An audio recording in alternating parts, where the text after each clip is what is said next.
ವಿದ್ಯಾರ್ಥಿಗಳು 2012 ಪ್ರಶ್ನೆ number 53 video on ಮಾಡಿ ಬಿಡಿಸ್ರಿ. ಬಿಡಿಸೋದಾದ್ರಿಂದ ಮ್ಯೂಟ್ ತೆಗೀರಿ, ಬಂದು ನಾನು ತಿಳಿಸ್ತೀನಿ.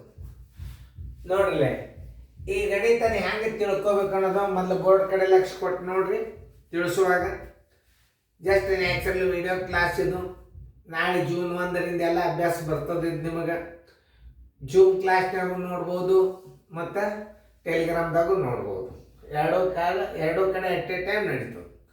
ಈಗ ನೋಡಿ, ಗೋಪಾಲನ 10 ಮಾವಿನ ಹಣ್ಣುಗಳನ್ನು 12 ಮಾವಿನ ಹಣ್ಣುಗಳ ಅಸಲು ಬೆಲೆಗೆ ಮಾರಿದನು. ಅವನಿಗೆ ಶೇಕಡ ಎಷ್ಟು ಲಾಭ ಅಥವಾ ಅನ್ನಷ್ಟು ಸಿಕ್ಕಿತು? ಇದನ್ನು ಅರ್ಥ ಮಾಡ್ಕೋಬೇಕು ನೀವು. ಹೆಂಗೆ ಅರ್ಥ ಮಾಡ್ಕೋ? 1 ರೂಪಾಯಿ ನೀವು ಅಂಗಡಿಯಾಗ ಹೋಗಿ ಏನು ಮಾಡ್ತೀರಿ? 1 ರೂಪಾಯಿ ಕೊಡ್ತೀರಿ, ಅವ 12 ಚಾಕ್ಲೇಟ್ ಕೊಡ್ತಾನೆ. 12 ಚಾಕ್ಲೇಟ್ ಎಷ್ಟು? 1 ರೂಪಾಯಿಗೆ 12 ಚಾಕ್ಲೇಟ್ ಕೊಡ್ತಾನೆ. ಆಮೇಲೆ ನಿಮ್ಮ ದೋಸ್ತಿಗೆ ಏನು ಹೇಳ್ತೀವಿ? 1 ರೂಪಾಯಿಗೆ 10 ಚಾಕ್ಲೇಟ್ ಅಂತ ಹೇಳ್ತೀನಿ ನಾನು. ಆಮೇಲೆ ನೀ 10 ಚಾಕ್ಲೇಟ್ ಅವ ಕೊಟ್ಟರೆ ನಿನಗೆ ಎಷ್ಟು ಉಳಿತಾವ? 2 ಉಳಿತಾವ. ಅದೇ ಇದರ ಅರ್ಥ. ಅದೇ ಹೆಂಗಂದ್ರೆ, ಗೋಪಾಲನ 10 ಮಾವಿನ ಹಣ್ಣುಗಳನ್ನು 12 ಮಾವಿನ ಹಣ್ಣುಗಳ ಅಸಲು ಬೆಲೆಗೆ ಮಾರಿದನು.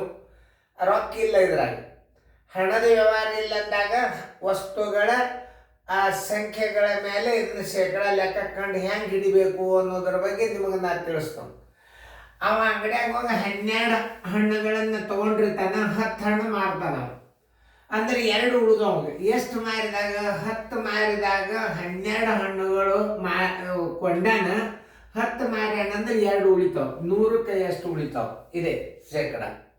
ಅದು ಹೆಂಗಂದ್ರೆ, ಇಲ್ಲೇ ಕೊಂಡ ಹಣ್ಣುಗಳಿಗಿಂತ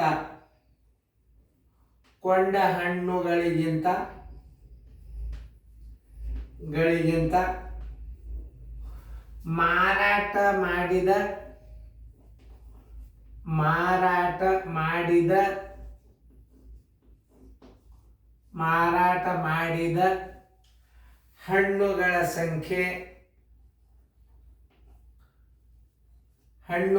ಸಂಖ್ಯೆ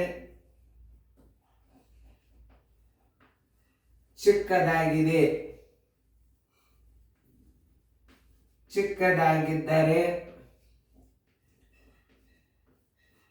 ಲಾಭ ಎಂದು ತಿಳಿಯಬೇಕು. ಇದನ್ನು ಮೊದಲು ನೀವು ತಿಳ್ಕೋಬೇಕು.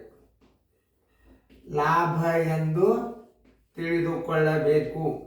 ಯಾಕ? ವಸ್ತುದ ಮೇಲದ ತಿಳಿದುಕೊಳ್ಳಬೇಕು.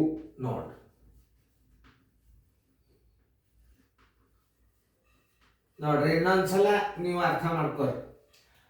ಕೊಂಡ ಹಣ್ಣುಗಳಿಗಿಂತ ಮಾರಾಟ ಮಾಡಿದ ಹಣ್ಣುಗಳ ಸಂಖ್ಯೆ ಚಿಕ್ಕದಾಗಿದ್ದರೆ ಲಾಭ ಎಂದು ತಿಳಿಯಬೇಕು. ನೋಡ್ರಿ, ಅವ 12 ಕೊಂಡಾನ, 10 ಮಾರ್ಯಾನ. 10 ಮಾರಿದಾಗ 2 ಉಳಿತಾವ. 100ಕ್ಕೆ ಎಷ್ಟು? ಅದೇ ಶೇಕಡ ಲೆಕ್ಕ. ಅದನ್ನು 2 ರೀತಿ ಒಳಗೆ ಈ ಗಣಿತಗಳನ್ನು ತಿಳಿಸ್ತೇನೆ ನಾನು. ಒಂದು ಉದಾಹರಣೆ ಹೇಳಿದ್ರೆ, ನೀವು 1 ರೂಪಾಯಿ ಕೊಡ್ತೀರಿ, 12 ಚಾಕ್ಲೇಟ್ ಕೊಡ್ತಾನೆ. ನಿಮ್ಮ ದೋಸ್ತಿಗೆ ಏನು ಹೇಳ್ತೀನಿ ನಾನು? ಆ 1 ರೂಪಾಯಿಗೆ 10 ಚಾಕ್ಲೇಟ್ ಅಂತ ಹೇಳಿ ಅವಾಗ ನೀವು ಕೊಟ್ಟು, ನಿನಗೆ ಎಷ್ಟು ಉಳಿದು? 10 ಚಾಕ್ಲೇಟ್ ಅವ್ನು ಕೊಟ್ಟಾಗ ನಿನಗೆ 2 ಚಾಕ್ಲೇಟ್ ಉಳಿದು. ಶೇಕಡ ಅಂದರೆ 100 ಚಾಕ್ಲೇಟ್ ಕೊಟ್ಟರೆ ಎಷ್ಟು ಉಳಿತಾವ? ಅದೇ 2 ಸೇಮ್. ವಿಚಾರ ಮಾಡಿ ಬೆಲೆನೇ ಕೊಟ್ಟಿಲ್ಲ. ಬೆಲೆ ಕೊಟ್ಟ ಲೆಕ್ಕ ಹೆಂಗೆ ಮಾಡಬೇಕು ಅದು ಮುಂದೆ ನಾ ಈಗ 2ನೇ ವಿಡಿಯೋದಾಗ ತೋರಿಸ್ತೀನಿ, ಮುಂದಿನ ವಿಡಿಯೋದಾಗ ನೋಡ್ರಿ. ಈಗ ಲಾಭ ಬರೋಬ್ಬರಿ 12 ಅಸಲು ಬೆಲೆಗೆ 10 ಮಾರ್ಯಾನ ಅಂದ್ರೆ ಎಷ್ಟು ಲಾಭ ಆಯ್ತು? ಅವಾಗ 2 ಲಾಭ ಆಯ್ತು. ಆಮೇಲೆ ಶೇಕಡ 10 ಮಾರಿದಾಗ 2 ಲಾಭ. ಶೇಕಡ ಅಂದ್ರೆ ಎಷ್ಟು? 100 ಮಾರಿದಾಗ ಬರೋಬ್ಬರಿ ಎಷ್ಟು? 100 ಗುಂಡ್ಲೆ 2 ಸರಾಸರಿ 10. ಈ ಪೂಜೋದು 10 20 ಶೇಕಡ ಲಾಭ. ಉತ್ತರ ಸಂಖ್ಯೆ 20 ಶೇಕಡ ಲಾಭ ಎಲ್ಲರೂ ನೋಡ್ರಿ. ಉತ್ತರ ಸಂಖ್ಯೆ ಬಿ. ಇನ್ನು ರೀತಿ 2 ತೋರಿಸ್ತಾ, ಸರಳ ರೀತಿ. ರೀತಿ 2 ರೀತಿ ಎರಡದೊಳಗ ಕೊಂಡ ಸಂಖ್ಯೆ ಎಷ್ಟದ ನೋಡ್ರಿ. ಕೊಂಡ ಹಣ್ಣುಗಳ ಸಂಖ್ಯೆ, ಕೊಂಡ ಹಣ್ಣುಗಳ ಸಂಖ್ಯೆ, ಕೊಂಡ ಹಣ್ಣುಗಳ ಸಂಖ್ಯೆ, ಕೊಂಡು ಹಣ್ಣುಗಳ ಸಂಖ್ಯೆ 12.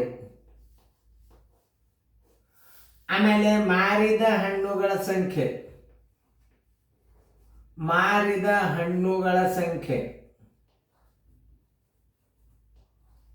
ಹಣ್ಣುಗಳ ಸಂಖ್ಯೆ ಬರೋಬ್ಬರಿ ಎಷ್ಟು? 10. ನೋಡ್ರಿ, ಈ 10 ಮತ್ತು 12ರದ ಲಸಾನೆ ಈ ಎರಡು ತರದ್ದು ಸೇಮ್ ಬೆಲೆ ಅಂತ ತಿಳ್ಕೊಂಡು ಬಿಡ್ಬೇಕು. ಇಷ್ಟೇ ನೀವು ತಿಳ್ಕೊಬೇಕಾದದ್ದು. ಈಗ 12 ಇಡ್ರಿ, ಕೊಂಡ ಬೆಲೆ ಬರೋಬ್ಬರಿ ನೋಡ್ರಿ. ನಾ ಹೆಂಗೆ ತಿಳಿಸ್ತನು, ಕೊಂಡ ಬೆಲೆ ಹೆಂಗೆ ತಕ್ಕೋಬೇಕು ಅನ್ನೋದು ನೋಡ್ರಿ. ಕೊಂಡ ಬೆಲೆ 12 ಹಚ್ಕೋರಿ. ಇದರ ಲಾಸ ಎಷ್ಟು ಬರ್ತದೆ? 60 ಬರ್ತದೆ. 60 ರೂಪಾಯಿ ಅಂತ ತಿಳ್ಕೊರಿ. ನೋಡ್ರಿ, 12 ಒಂದಲೆ 12 ಐದಲೆ ಕೊಂಡ ಬೆಲೆ 5 ರೂಪಾಯಿ ಆಯ್ತು. ಇದರದ್ದು ಲಾಸಾನೆ ಅದರದ್ದು ರೂಪಾಯಿ ಅಂತ ತಿಳ್ಕೊಂಡು ಬಿಡ್ರಿ. ಇದರದ್ದು 60 ಏನಿದು LCM. LCM ಅನ್ನೇ ನೀವು ರೂಪಾಯಿ ಅಂತ ತಿಳ್ಕೊಂಡು ಬಿಡ್ರಿ. ನೋಡ್ರಿ, ಇದರ LCM ತೆಗೆದ್ರೆ 60 ಮತ್ತು 60 ರೂಪಾಯಿಗೆ 12 ಹಣ್ಣು ಅಂದ್ರೆ ಒಂದು ಹಣ್ಣಿಗೆ ಎಷ್ಟು ಅಂತ ತಿಳ್ಕೊಂಡು ಬಿಡ್ರಿ. ಕೊಂಡ ಬೆಲೆ ಬರೋಬ್ಬರಿ ನೋಡ್ರಿ, ಅದರಂತೆಯೇ ಇದು ಕೊಂಡ ಬೆಲೆ ಬರೋಬ್ಬರಿ. ಕೊಂಡ ಬೆಲೆ ಬರೋಬ್ಬರಿ 60 ರೂಪಾಯಿ LCM ಅದ. 60 ರೂಪಾಯಿ ಅಂತ ತಿಳ್ಕೊರಿ. 10 ಹಣ್ಣು ಮಾರ್ಯಾನ, ಇದು ಮಾರಾಟದ ಬೆಲೆ. ಸಾರಿ,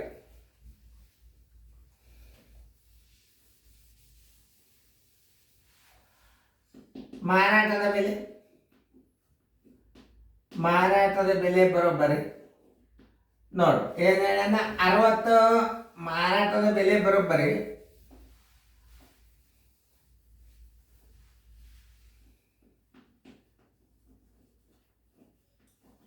ಮಾರಾಟದ ಬೆಲೆ ಬರೋಬ್ಬರಿ 60 ರೂಪಾಯಿನೇ ತಿಳ್ಕೊರಿ. ಲಸನೆ ಅದರ ಬೆಲೆ ಇದು 10ರಲ್ಲೇ ಭಾಗಿಸ್ರಿ. ಎಷ್ಟಾಯ್ತು? 6 ರೂಪಾಯಿಗೆ ಮಾರಾನ.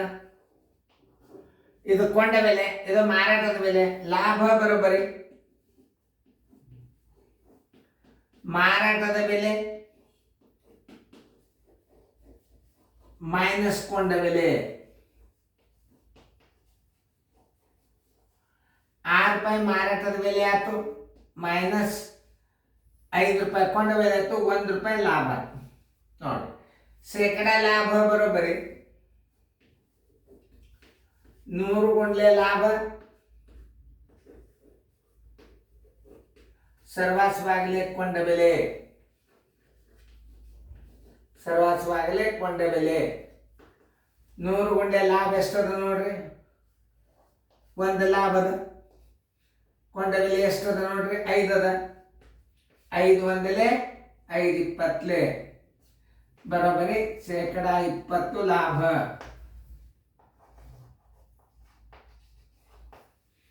ಆನ್ಸರ್ ಶೇಕಡ 20 ಲಾಭ. ನಿಮಗೆ ತಿಳಿಲಿಲ್ಲ ಅಂದ್ರೆ ಈ ಪ್ರಕಾರ ಆದ್ರೂ ಮಾಡಿ ನೀವು ಅಂಕಗಳನ್ನ ಬಿಡಬಾರ್ದು. ಇವೆಲ್ಲ ಸೈನಿಕ್ ಸ್ಕೂಲ್ಗೆ ಅದೆಲ್ಲ ಬರ್ತಾವೆ. ಈ ಗಣಿತಗಳು ಸರಿಯಾಗಿ ನೋಡ್ಕೋಬೇಕು. 2 ರೀತಿ ಒಳಗೆ ನಾನು ತಿಳಿಸಿದ, ಒಂದು ವಸ್ತುಗಳ ಬೆಲೆ, ಒಂದು ಲಸ ತೆಗೆದು ಅದರದ ಬೆಲೆ ಅಷ್ಟೇ ತಿಳ್ಕೊಂಡು ಬಿಡ್ರಿ. ಇಷ್ಟು ನೀವು ಕಲ್ತಿರಿ ಅಂದ್ರೆ ಬೇಕಾದ ಗಣಿತಿದ್ರು ಮಾಡ್ಲಿಕ್ಕೆ ಬರ್ತಾವ. ನೋಡಿ, ತಿಳಿತಲ್ಲ? ನೋಡ್ರಿ, ಇನ್ನೊಂದ್ಸಲ ನಾನು ತಿಳಿಸೋಣ ನೋಡಿ. ಕೊಂಡ ಹಣ್ಣುಗಳಿಗಿಂತ ಮಾರಾಟ ಮಾಡಿದ ಹಣ್ಣುಗಳ ಸಂಖ್ಯೆ ಚಿಕ್ಕದಾಗಿದ್ದರೆ ಲಾಭ ಎಂದು ತಿಳಿದುಕೊಳ್ಳಬೇಕು. ಇದು ನಿಯಮ. ಇದನ್ನು ನೀವು ನೆನ್ಪಿಟ್ಟುಕೊಳ್ತಕ್ಕಂಥ ಸಂಗತಿ. ಯಾಕಂತಂದ್ರೆ ನಿಮಗಿದು ನೆನಪಿತ್ತು ಅಂದ್ರೆ ಮುಗಿದು ಹೋದು. ಕೊಂಡದ 12 ಅದ, ಮಾರಿದ 10 ಅದ. ಎಷ್ಟಾಯ್ತು? 2 ಲಾಭ ಆಯ್ತು. 10 ಮಾರಿದಾಗ 2 ಲಾಭ, 100 ಮಾರಿದಾಗ 20 ಲಾಭ. ಅದೊಂದು ಸೆಕ್ಷನ್ ಬಂತೀವಿ. ಈಗ ಕೊಂಡ ಹಣ್ಣುಗಳ ಸಂಖ್ಯೆ 12 ಅದ, ಮಾರಿದ ಹಣ್ಣುಗಳ ಸಂಖ್ಯೆ 10 ಅದ. ಇವುಗಳ ಲಸಾನೆ 12 ಹಣ್ಣುಗಳ ಕೊಂಡ ಬೆಲೆಯನ್ನು 60, 10 ಹಣ್ಣುಗಳ ಮಾರಾಟದ ಬೆಲೆಯನ್ನು 60 ರೂಪಾಯಿ ಅಂತ ತಿಳ್ಕೊಂಡು ಬಿಡ್ರಿ. 60ಕ್ಕೆ 12 ಭಾಗಿಸಿದ್ರೆ 5 ಬಂತು, ಕೊಂಡ ಬೆಲೆ 5 ರೂಪಾಯಿ ಆಯ್ತು. ಮಾರಾಟದ ಬೆಲೆ 60 ರೂಪಾಯಿ 10 ಭಾಗಿಸಿದ್ರೆ 6 ರೂಪಾಯಿ ಮಾರಾಟದ ಬೆಲೆ ಆಯ್ತು. ಲಾಭ ಬರೋಬ್ಬರಿ ಮಾರಾಟದ ಬೆಲೆ ಮೈನಸ್ ಕೊಂಡ ಬೆಲೆ 6 ಆಗ 5 ಕಳೆದ್ರೆ 1 ಆಯ್ತು. ಶೇಕಡಾ ಲಾಭ ಬರೋಬ್ಬರಿ 100 ಗುಂಡ್ಲೆ ಲಾಭ ಸರಾಸರಿ ಕೊಂಡ ಬೆಲೆ 100 ಗುಂಡ್ಲೆ 1 ಸರಾಸರಿ ಕೊಂಡ ಬೆಲೆ 5 5 1 5 20 ಬರೋಬ್ಬರಿ ಶೇಕಡಾ 20 ಲಾಭ. ಆನ್ಸರ್ ಶೇಕಡಾ 20 ಲಾಭ. ಉತ್ತರ ಸಂಖ್ಯೆ ಏನು ಬಂದದ ಬಿ ಅದ ಅದನ್ನ ಹಾಕೊಡ್ರಿ, 2 ಸಲ ಹಾಕಂಗಿಲ್ಲ. ತಿಳಿತಲ್ಲ? ಸರಿಯಾಗಿ ತಿಳ್ಕೊರಿ. ಗಣಿತ ಭಾಳ ಚಂದವ ಇವು. ಇಂಥ ಲೆಕ್ಕಗಳು ಸಾಕಷ್ಟು ನಿಮಗೆ ನಾಳೆ ಕ್ರಮಬದ್ಧವಾಗಿ ಸೀರಿಯಲ್ನಾಗ ಬರ್ತಾವೆ, ಟೆಲಿಗ್ರಾಮ್ ಕ್ಲಾಸ್ನಾಗ. ಸೇಮ್ ನ್ಯಾಚುರಲ್ ಕ್ಲಾಸ್ ಅದ ಇದು. ಚೆನ್ನಾಗಿ ಫೇರ್ದಾಗ ಬರ್ಕೊಡ್ರಿ.